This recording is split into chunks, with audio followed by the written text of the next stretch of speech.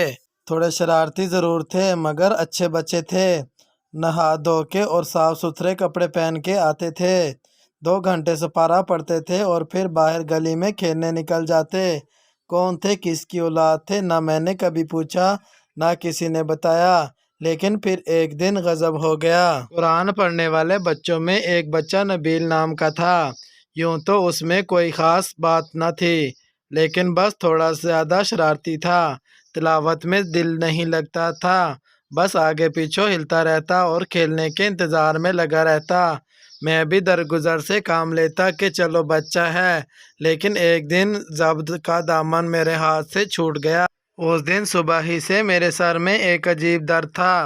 غلام شبیر نے مالش کرائی، پیناڈول کی 2 گولیاں بھی کھلائیں، مگر درد زور آور بیل کی مانند سر میں جگاڑتا رہا۔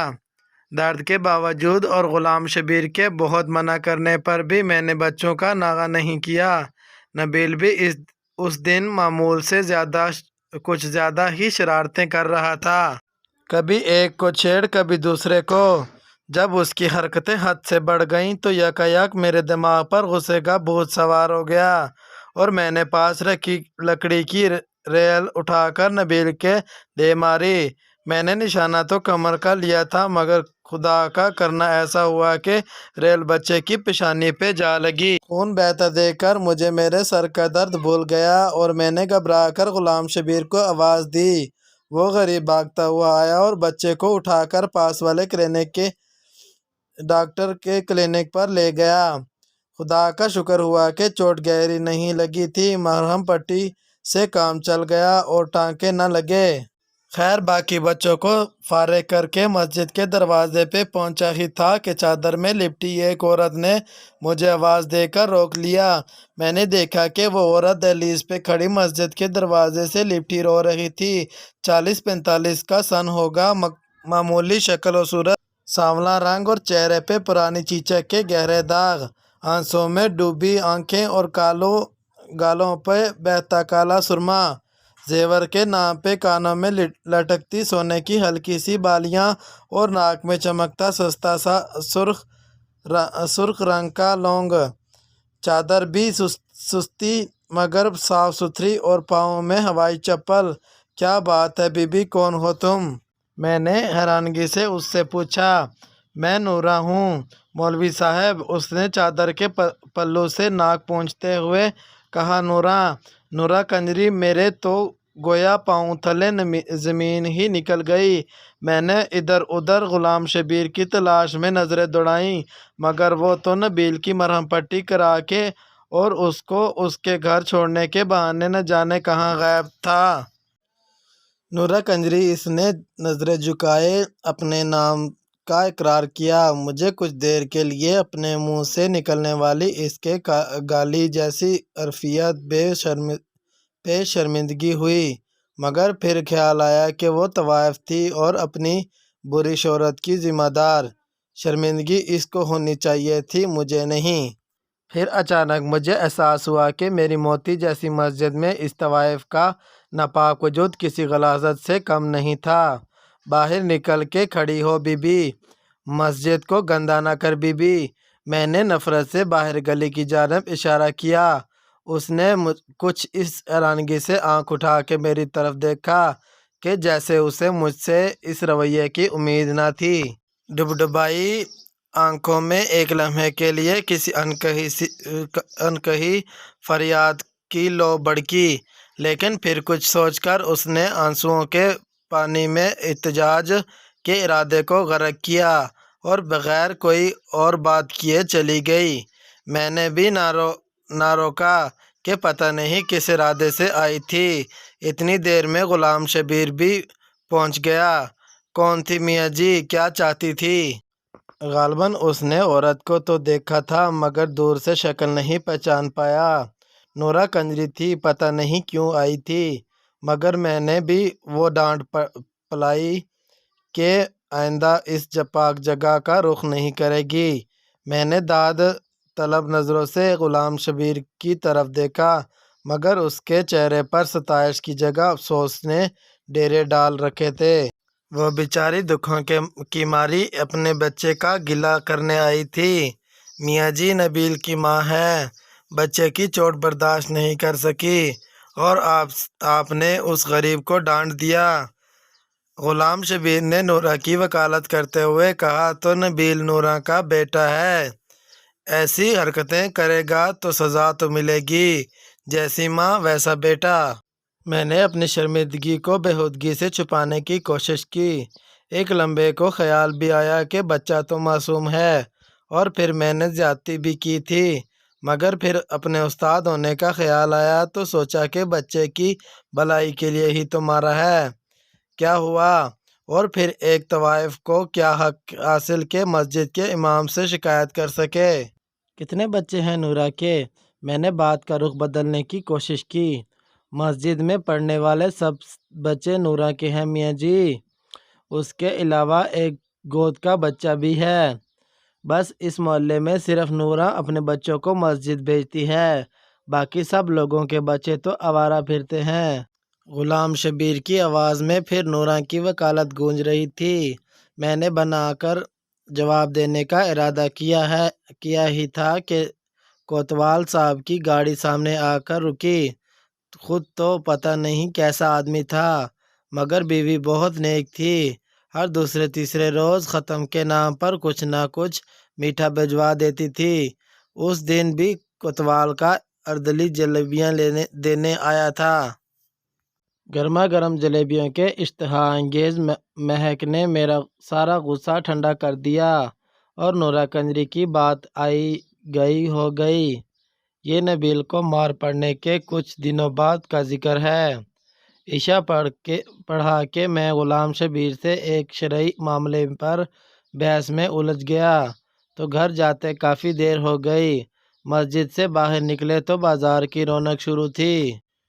بالکنیوں پر جلملاتے پردے لہرا رہے تھے اور کوٹھوں سے ہارمونیم کے سر اور طبلوں کی تھاپ کی آواز ہر سو گونج رہی تھی۔ پان سگریٹ اور پھولوں کی دکانوں پر بھی دھیرے دھیرے رش بڑھ رہا تھا۔ اچانک میری نظر نورا کے گھر کے دروازے پر جا پڑی۔ وہ باہر ہی کھڑی تھی اور ہر آتے جاتے مرد سے ٹٹھے مار مار کر گپیں لگا رہی تھی۔ آج تو اس کا روپ ہی دوسرا تھا۔ گلابی رنگ کا چست سوٹ، پاؤں میں سرخ گرکابی، ننگے سر پہ اونچا جوڑے میں بروئے موتیوں کے پھول، میک اپ سے لدا چہرہ، گہری شوخ لپسٹک، آنکھوں میں مسکارا اور مسکارے کی اوٹ سے جھانکتی ننگی دعوت، لا حول ولا قوت الا باللہ۔ میں نے طنزیہ نگاہوں سے غلام شبیر کی جانب دیکھا۔ آخر وہ نورا کا وکیل جو تھا۔ چھوڑیے میاں جی، عورت غریب ہے اور دنیا بڑی ظالم۔ اس نے گویا بات کو ٹالنے کی کوشش کی، مگر میں اتنی آسانی سے جان چھوڑنے والا نہیں تھا۔ یہ بتاؤ میاں، جب اس کے گاہک آتے ہیں تو کیا بچوں کے سامنے؟ میں نے خیز انداز میں اپنا سوال ادھورا ہی چھوڑ دیا۔ میاں جی، ایک تو اس کے بچے صبح اسکول جاتے ہیں اور اس لیے رات کو جلدی سو جاتے ہیں۔ دوسرا، مہمانوں کے لیے باہر سین میں کمرہ الگ رکھا ہے۔ غلام شبیر نے ناگوار لہجے میں جواب دیا۔ استغفر اللہ، استغفر اللہ۔ میں نے گفتگو کا سلسلہ وہیں ختم کرنا مناسب سمجھا، کیونکہ مجھے احساس ہو چکا تھا کہ غلام شبیر کے لہجے سے جھانکتی ناگواری کا رخ نورا کی جانب نہیں تھا۔ اس کے بعد نورا کا ذکر میرے سامنے تب ہوا جن دنوں میں اپنے اور زوجہ کے لیے حج بیت اللہ کی غرض سے کاغذات بنوا رہا تھا۔ اس غریب کی بڑی خواہش تھی کہ وہ اور میں اللہ اور اس کے نبی پاک کی خدمت میں پیش ہوں اور اولاد کی دعا کریں۔ میرا بھی من تھا کہ کسی بہانے سے مکہ مدینے کی زیارت ہو جائے۔ نام کے ساتھ حاجی لگا ہو تو شاید محکمے والے کسی اچھی جگہ تبدیلی کر دیں۔ زوجہ کا ایک بھانجا انہی دنوں وزارت مذہبی امور میں کلرک تھا۔ اس کی وساطت سے درخواست کی قبولی کی کام امید تھی۔ کاغذات فائل میں اکٹھے کیے ہی تھے کہ غلام شبیر ہاتھ میں کچھ اور کاغذات اٹھائے پہنچ گیا۔ میاں جی، ایک کام تھا آپ سے، اجازت دیں تو عرض کروں؟ اس نے ہچکچاتے کہا۔ ہاں ہاں میاں، کیوں نہیں، کیا بات ہے؟ میں نے داڑھی کے بالوں میں انگلیوں سے کنگھی کرتے ہوئے اس کو بیٹھنے کا اشارہ کیا۔ میاں جی، آپ کی تو وزارت میں واقفیت ہے، ایک اور حج کی درخواست بھی جمع کرا دیں۔ اس نے ہاتھ میں پکڑے کاغذ میری جانب بڑھا دیے۔ دیکھو میاں غلام شبیر، تم اچھی طرح جانتے ہو کہ میں گھر بار تمہارے ذمہ چھوڑ کر جا رہا ہوں، اور پھر تمہارے پاس حج کے لیے پیسے کہاں سے آئے؟ میں نے کچھ برہمی سے پوچھا۔ نہیں نہیں میاں جی، آپ غلط سمجھے، یہ میری درخواست نہیں ہے، نورا کی ہے۔ اس نے سہم کر کہا۔ کیا میاں، ہوش میں تو ہو؟ نورا کنجری اب مکہ مدینے جائے گی، اور وہ بھی اپنے ناپاک پیشے کی رقم سے۔ توبہ توبہ، میرے تو جیسے تن بدن میں آگ لگ گئی۔ یہ واہیات بات سن کر میاں جی، طوائف ہے پر مسلمان بھی تو ہے، اور وہ تو اللہ کا گھر ہے، وہ جس کو بلانا چاہے بلا لے، اس کے لیے سب ایک برابر ہیں۔ اپنی طرف سے غلام شبیر نے بڑی گہری بات کی۔ اچھا، اللہ جس کو بلانا چاہے بلا لے۔ واہ میاں واہ، تو پھر میں درخواست کیوں جمع کراؤں؟ نورا سے کہو سیدھا اللہ تعالیٰ کو ہی بھیج دے، میں نے غصے سے کہا، اور اندر کمرے میں چلا گیا۔ زوجہ کا بھانجا برخوردار نکلا، اور اللہ کے فضل و کرم سے میری اور زوجہ کی درخواست قبول ہو گئی۔ ٹکٹ کے پیسے کم پڑے تو اسی بلی لوگ کے جہیز کے زیور کام آئے۔ اللہ کا نام لے کر ہم روانہ ہو گئے۔ احرام باندھا تو گویا عمر بھر کے گناہ اتار کے ایک طرف رکھ دیے۔ اللہ کا گھر دیکھا اور نظر بھر کے دیکھا۔ فرائض پورے کرتے کرتے رومی کا دن آ گیا۔ بہت رش تھا، ہزاروں لاکھوں لوگ، ایک ٹھاٹھے مارتا سفید رنگ کا سمندر۔ گرمی بھی بہت تھی، میرا تو دم گھٹنا شروع ہو گیا۔ زوجہ بیچاری کی حالت بھی غیر ہوتی جا رہی تھی۔ اوپر سے غضب کچھ یہ ہوا کہ میرے ہاتھ سے اس کا ہاتھ چھوٹ گیا۔ ہاتھ کیا چھوٹا، لوگوں کا ایک ریلا مجھے رینگتا ہوا پتہ نہیں کہاں سے کہاں لے گیا۔ عجب حالات تھے، کسی کو دوسرے کا خیال نہیں تھا۔ ہر کوئی بس اپنی جان بچانے کے چکر میں تھا۔ میں نے بھی لاکھ اپنے آپ کو سنبھالنے کی کوشش کی مگر پیر رپٹ ہی گیا۔ میں نیچے کیا گرا، ایک عذاب نازل ہو گیا۔ ایک نے میرے پیٹ پر پیر رکھا اور دوسرے نے میرے سر کو پتھر سمجھ کر ٹھوکر ماری۔ موت میری آنکھوں کے سامنے ناچنے لگی۔ میں نے کلمہ پڑھا اور آنکھیں بند کی ہی تھیں کہ کسی اللہ کے بندے نے میرا دایاں ہاتھ پکڑ کے کھینچا اور مجھے سہارا دے کر کھڑا کر دیا۔ میں نے سانس درست کی اور اپنے محسن کا شکریہ ادا کرنے کے لیے اس کی طرف نگاہ کی۔ مانو ایک لمحے کے لیے تو بجلی ہی گر پڑی۔ کیا دیکھتا ہوں کہ میرا ہاتھ مضبوطی سے تھامے نورا کنجری کھڑی مسکرا رہی تھی۔ یہ ناپاک عورت یہاں کیسے آ گئی؟ اس کے حج کی درخواست کس نے اور کب منظور کی؟ میں نے ہاتھ چھڑانے کی بہت کوشش کی مگر کہاں صاحب، ایک آہنی گرفت تھی، میں نہیں چھڑا سکا۔ وہ مجھے اپنے پیچھے کھینچتی ہوئی ایک طرف لے گئی۔ اس طرف کچھ عورتیں اکٹھی تھیں۔ اچانک میری نظر زوجہ پر پڑی جس کی آنکھوں میں آنسو تھے اور وہ بے تاب نگاہوں سے مجمع ٹٹول رہی تھی۔ ہماری نظریں ملیں تو سب کلفت بھول گئی۔ میں دوڑ کر اس تک پہنچا اور آنسو پوچھے، کہاں چلے گئے تھے آپ؟ کچھ ہو جاتا تو؟ پریشانی سے الفاظ اس کے گلے میں اٹک رہے تھے۔ بس کیا بتاؤں، آج مرتے مرتے بچا ہوں۔ جانے کون سی نیکی کام آ گئی۔ میں تو پاؤں تلے روندا جا چکا ہوتا اگر نورا نہیں بچاتی۔ میں نے اس کو تسلی دیتے ہوئے کہا، نورا، ہماری پڑوسن نورا، وہ یہاں کہاں آ گئی؟ آپ نے کسی اور کو دیکھا ہوگا۔ اس نے حیرانگی سے کہا، ارے نہیں، نورا ہی تھی۔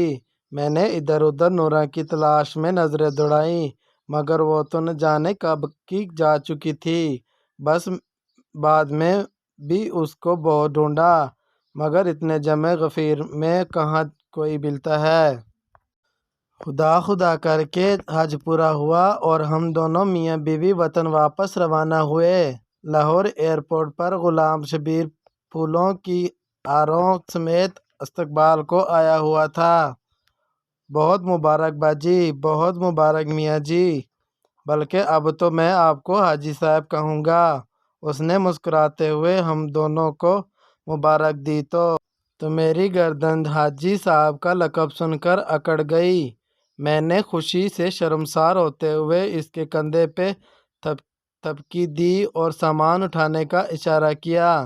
ٹیکسی میں بیٹھے میں نے مسجد اور گھر کی خیریت دریافت کی تو نورا کا خیال آ گیا۔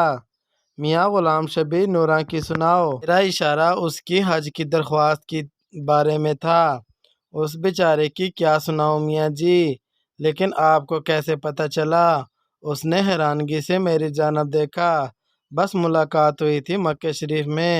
میں نے اس کے لہجے میں چھپی اداسی کو اپنی غلط فہمی سمجھا۔ مکہ شریف میں ملاقات ہوئی تھی؟ مذاق نہ کریں میاں جی، نورا تو آپ کے جانے کے اگلے ہی دن قتل ہو گئی تھی۔ اس نے گویا میرے سر پر بم پھوڑا۔ قتل ہو گئی تھی؟ میں نے اچنبے سے پوچھا۔ جی میاں جی، بیچاری نے حج کے لیے پیسے جوڑ رکھے تھے۔ اس رات کوئی گاہک آیا اور پیسوں کے پیچھے قتل کر دیا غریب کو۔ ہمیں تو صبح کو پتہ چلا جب اس کے بچوں نے اس کی لاش دیکھی، شور مچایا تو سب اکٹھے ہوئے۔ پولیس والے بھی پہنچ گئے اور اس کی لاش پوسٹ مارٹم کے لیے لے گئے۔ ابھی کل ہی میں مردہ خانے سے میت لے کے آیا ہوں۔ آج صبح ہی تدفین کی اس کی۔ غلام شبیر کی آواز آنسوؤں میں بھیگ رہی تھی۔ قاتل کا کچھ پتہ چلا؟ میں ابھی بھی حیرانگی کی گرفت میں تھا۔ پولیس کے پاس اتنا وقت کہاں میاں جی کہ طوائفوں کے قاتلوں کو ڈھونڈتے پھریں۔ اس بیچاری کی تو نماز جنازہ میں بھی بس 3 افراد تھے، میں اور 2 گورکن۔ اس نے افسوس سے ہاتھ ملتے ہوئے کہا، اور اس کے بچے، ان کا کیا بنا؟ میں نے اپنی آنکھوں میں امڑتی نمی پونچھتے ہوئے دریافت کیا۔ کوئی لڑکا پیدا ہوتا ہے تو زیادہ تر اسے راتوں رات اٹھا کر کوڑے کے ڈھیر پر پھینک دیا جاتا ہے۔ وہ سب ایسے ہی بچے تھے۔ نورا سب